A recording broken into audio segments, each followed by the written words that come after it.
అలాగే నాకు గాని జనసేన పార్టీకి గాని సలహాలు సూచనలు అవసరం లేదు. సలహాలు సూచనలు ఇచ్చేవాళ్ళు అక్కర్లేదు. యుద్ధం చేసేవాళ్ళు కావాలి. కొత్త రక్తంతో, కుట్టలాడే రక్తంతో గుండెలు చరించుకునే యువ రక్తం కావాలి.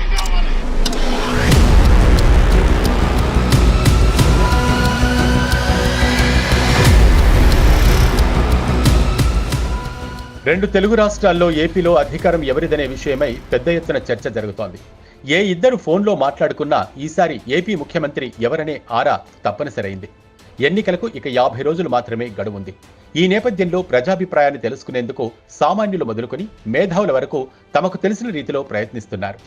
ఇందులో భాగంగా ఏపీలో సర్వత్రా వినిపించే మాట 2 నెలల క్రితం వరకు చంద్రబాబే సీఎం అవుతారని అనుకున్నాం. కానీ పొత్తులే ఆయన్ను ముంచేలా ఉన్నాయి. జనసేనతో పొత్తు కుదుర్చుకుని సీట్లు సర్దుబాటు చేయలేకపోతున్నారు. టీడీపీ జనసేన శ్రేణుల మధ్య పరస్పరం శత్రుభావన ఏర్పడింది. ఇది చాలదన్నట్టు బీజేపీతో పొత్తు పెట్టుకుని ఘోరమైన తప్పు చేశారు. ముస్లిం, క్రిస్టియన్, దళిత, గిరిజనుల్లో ఉన్న అంతో ఇంతో సానుభూతిని కూడా చంద్రబాబు కోల్పోయారు. 2 నెలల్లో వైఎస్ జగన్ నెగటివిటీ నుంచి పాజిటివిటీలోకి వచ్చారు. కళ్ల ముందే ఎంత మార్పు! బాబు మాత్రం ఇక ఎప్పటికీ సీఎం కాలేరు. పవన్ గురించి ఎంత తక్కువ మాట్లాడుకుంటే అంత మంచిది అనే చర్చ ఎక్కడ చూసినా నడుస్తోంది. జనసేన బీజేపీతో టీడీపీ పొత్తు కారణంగా వైసీపీ ఖాతాలో ఓ 25 అసెంబ్లీ, 6-7 లోక్సభ సీట్లు అప్పనంగా వచ్చి పడ్డాయని చంద్రబాబు అభిమానులు సైతం అంటున్నమాట. కొన్ని నియోజకవర్గాల్లో టీడీపీకే బలమైన నేతలు లేకపోవడంతో వైసీపీ నుంచి వెళ్లిన వారికి ఇస్తున్న పరిస్థితి. ఇక జనసేన బీజేపీ అభ్యర్థుల గురించి ప్రత్యేకంగా మాట్లాడుకునేదేమీ లేదు. ఏపీలో పొత్తు పరిణామాలు రాజకీయంగా వైసీపీకి కలిసొచ్చాయి. మరీ ముఖ్యంగా పవన్ కళ్యాణ్ వైఖరితో జనసేన నాయకులు, కార్యకర్తలు ఆ పార్టీకి చాలా వరకు దూరమయ్యారు. పవన్ కు మంచి చెడుల గురించి చెప్పే వాళ్లంతా వైఎస్ జగన్ కోవట్టులుగా కనిపిస్తున్నారు. తనకు సలహాలు ఇవ్వొద్దని, అలాంటి వాళ్లు తనకు అవసరం లేదని బహిరంగంగానే ప్రకటించి తన గొయ్యి తానే తవ్వుకున్నారు. అలాగే నాకు గాని జనసేన పార్టీకి గాని సలహాలు సూచనలు అవసరం లేదు. సలహాలు సూచనలు ఇచ్చేవాళ్ళు అక్కర్లేదు. యుద్ధం చేసేవాళ్ళు కావాలి.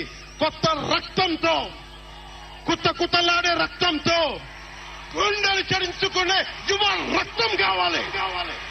దాష్టీకాన్ని నిలబడే యువకులు కావాలి. కత్తులు పట్టుకునే వీర మహిళలు కావాలి. అలాగే 24 అసెంబ్లీ, 3 పార్లమెంటు సీట్లు తీసుకోవటం చాలా తక్కువని జనసేన శ్రేణులు ఆగ్రహంగా ఉండగా, బీజేపీతో పొత్తు వల్ల మరో 3 అసెంబ్లీ, 1 పార్లమెంటు స్థానాన్ని కోల్పోవలసి రావటం సొంత పార్టీ శ్రేణుల ఆగ్రహాన్ని రెట్టింపు చేసింది. దీంతో జనసేన అంటే టీడీపీ, బీజేపీ పల్లకీలు మోసే సేన మాత్రమే అని ఆ పార్టీ నాయకులు, కార్యకర్తలకు అర్థమైంది. ఇక పవన్ కళ్యాణ్తో నడవటం వృధా అనే అభిప్రాయానికి వచ్చి ఇంతకాలం ఆయన్ను అభిమానించే వాళ్లంతా దూరమయ్యారు. పొత్తుతో కోరుకున్న సీట్లు దక్కకపోవడంతో ముఖ్యంగా ఉభయ గోదావరి జిల్లాలో కూటమి ఓట్లు పరస్పరం బదిలయ్యే అవకాశం ఉంది. అంతిమంగా భారీ మూల్యం చెల్లించుకోవాల్సింది టీడీపీనే. పవన్ కళ్యాణ్తో పొత్తు పెట్టుకున్నదే ఉభయ గోదావరి జిల్లాల్లో కాపుల ఓట్ల కోసమని అందరికీ తెలుసు. ప్రస్తుతం ఉభయ గోదావరి జిల్లాల్లో టీడీపీ, జనసేన, బీజేపీ మధ్య ఓట్ల బదిలీ అయ్యే పరిస్థితి కనిపించడం లేదు. ఇందుకు చిన్న ఉదాహరణ చెప్పుకుందాం. రాజమండ్రి రూరల్ నుంచి జనసేన ఇన్ఛార్జ్ కందుల దుర్గేష్ పోటీ చేయాలని అనుకున్నారు. ఈ మేరకు రాజమండ్రి రూరల్లో ఏర్పాట్లు చేసుకున్నారు. ప్రతి గడప తిరిగారు. పవన్ కళ్యాణ్ కూడా ఆయనకు గ్రీన్ సిగ్నల్ ఇచ్చారు. దీంతో కందుల అనుచరులు సంబరాలు చేసుకున్నారు. దీంతో సిట్టింగ్ ఎమ్మెల్యే గోరంట్ల బుచ్చయ్య చౌదరి తెరపైకి వచ్చారు. సిట్టింగ్ ఎమ్మెల్యే అయిన తనకు కాకుండా కందుల దుర్గేష్ కు హామీ ఇవ్వడానికి పవన్ కళ్యాణ్ ఎవరని ప్రశ్నించారు. తనకు రాజమండ్రి రూరల్ సీటు రాకుండా ఎవరు అడ్డుకుంటారో చూస్తానని హెచ్చరించారు. చివరికి గోరంట్ల బుచ్చయ్య చౌదరి మాటే నెగ్గింది. దీంతో కందుల దుర్గేష్ సామాజిక వర్గం మనసులు గాయపడ్డాయి. తమ ఆత్మాభిమానాన్ని బుచ్చయ్య సామాజిక వర్గం దెబ్బతీసిందనే ఆవేదనతో ఉన్నారు. రాజమండ్రి రూరల్తో పాటు చుట్టుపక్కల నియోజకవర్గాల్లో టీడీపీకి ఓటు వేసే ప్రశ్నే లేదని కాపులు బహిరంగంగానే హెచ్చరించారు. ఇదిలా ఉండగా నిడదవోలుకు వెళ్లిన కందుల దుర్గేష్ కు అక్కడి టీడీపీ నేతల నుంచి నిరాదరణ ఎదురైంది. నిడదవోలు టీడీపీ ఇన్ఛార్జ్ బూరుగుపల్లి శేషారావు తనతో మాట మాత్రం కూడా చెప్పకుండా కందుల దుర్గేష్ కు టికెట్ ఎలా ఇస్తారని నిలదీశారు.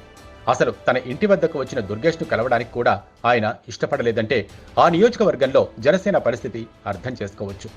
ఇక బీజేపీ అభ్యర్థుల్ని ప్రకటిస్తే పరిస్థితి ఎలా ఉంటుందో చెప్పలేం. ఇవి మచ్చుకు 1-2 ఉదాహరణలు మాత్రమే. ఉభయ గోదావరి జిల్లాలో ఏ నియోజకవర్గం తీసుకున్నా కూటమి పార్టీలు కత్తులు దూసుకుంటున్నాయి. మీ వల్ల మేము నష్టపోయాం అనే భావన ముఖ్యంగా టీడీపీ జనసేన నేతల మధ్య బలంగా ఉంది. ఇలాంటి చిన్న చిన్న అసంతృప్తులే పెద్దవై చివరికి బాగుందనుకున్న టీడీపీ పరిస్థితి రోజురోజుకు దిగజారుతోంది. లాభం లేదబ్బా, 2 నెలల క్రితం వరకు టీడీపీ ఓకే, ఇప్పుడేం చెబుతాం అని ఆ పార్టీ నాయకులు కార్యకర్తలే నిట్టూరుస్తున్నారు. 2 నెలల క్రితం ఉభయ గోదావరి జిల్లాలో 34 అసెంబ్లీ సీట్లలో టీడీపీ జనసేన కూటమికి కనీసం 29 సీట్లు దక్కుతాయనే వాతావరణం కనిపించింది. ఇప్పుడు చూస్తే వైసీపీ కూటమికి చెరో సగం సీట్లు వస్తాయనే మాట వినిపిస్తోంది. ఉభయ గోదావరి జిల్లాలో బాగా వస్తాయని అనుకున్న చోటే కూటమి భారీగా నష్టపోతోంది. అలాగే ఆ 2 నియోజకవర్గాల్లో వైసీపీ తుడిచిపెట్టుకుపోతుందని 2 నెలల క్రితం ఆ పార్టీ నేతలు కూడా భయపడ్డారు. మారుతున్న రాజకీయ పరిస్థితుల నేపథ్యంలో 15 సీట్లు ఇస్తే చాలు, అధికారానికి భయం లేదని ధీమాతో ఉన్నారు. రాష్ట్రంలో అధికారాన్ని ఉభయ గోదావరి జిల్లాలు శాసిస్తూ ఉంటాయి. అలాంటి చోట ప్రస్తుత వాతావరణం ఇది. అలాగే రాష్ట్ర వ్యాప్తంగా కూడా పొత్తు టీడీపీని భారీగా దెబ్బతీస్తోంది. బీజేపీ జనసేన పోటీ చేస్తున్న చోట బలహీనమైన అభ్యర్థులు బరిలో నిలిచారు. కొన్ని చోట్ల ఆ పార్టీల గుర్తులు వాటికి మైనస్ అవుతున్నాయి. మొత్తానికి పొత్తుల కోసం చంద్రబాబు వెంపర్లాడి చేజేతుల అధికారాన్ని పోగొట్టుకుంటున్నారనే వాతావరణాన్ని సృష్టించారని చెప్పక తప్పదు.